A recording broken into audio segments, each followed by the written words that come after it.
Well, I want to welcome you to part 3 of this IEP Tips to Equip video series on the Independent Educational Evaluation, or IEE. In part 1 of the series, we discussed the definition of the IEE and how to begin the process.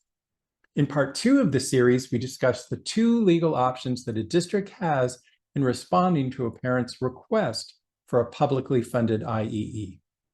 In part 3 of the series, we're going to talk about some of the mechanics of choosing an IEE assessor and the district's obligation to consider the information provided by the IEE assessor to the IEP team.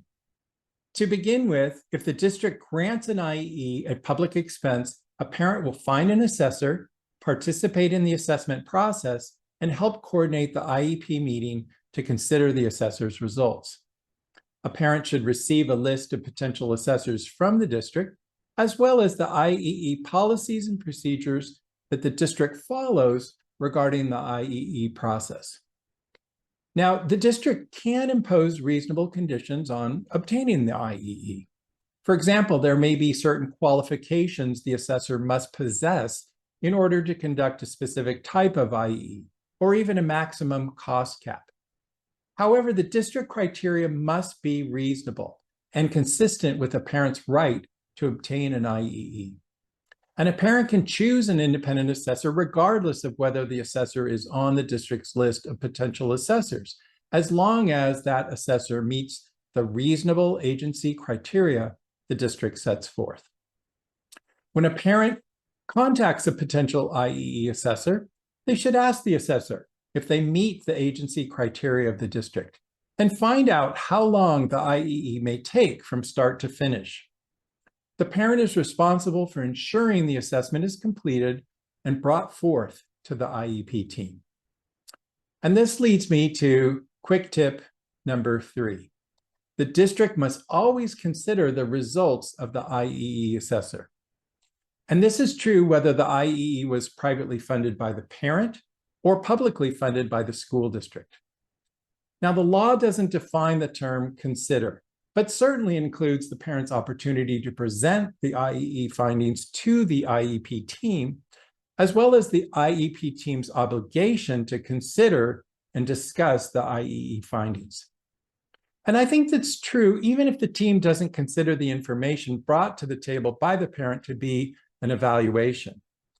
For example, if a parent brings a prescription pad note from their family doctor that makes a recommendation for the student, although technically it may not be an evaluation, it's probably prudent for the IEP team to consider it anyways, because you don't want to risk a procedural violation by the failure to consider information brought to the team by the parent.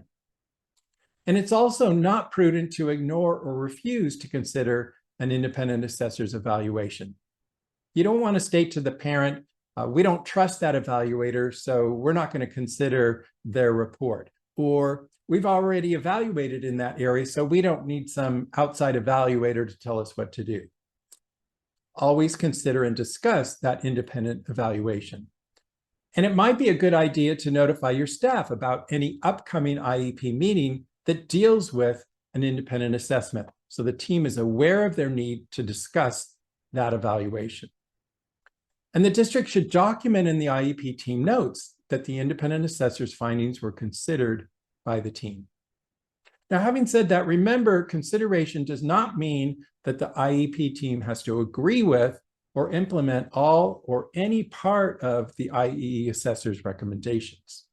The law simply requires the team to allow the parent the right to present the information to the team, as well as the team's obligation to consider that information.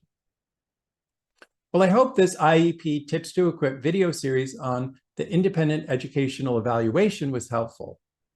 Sign up for our newsletter at iepsolution.com, and we'll keep you up to date as to upcoming Tips to Equip videos, as well as live online webinars and boot camps, where we will delve into important special education topics in much more detail.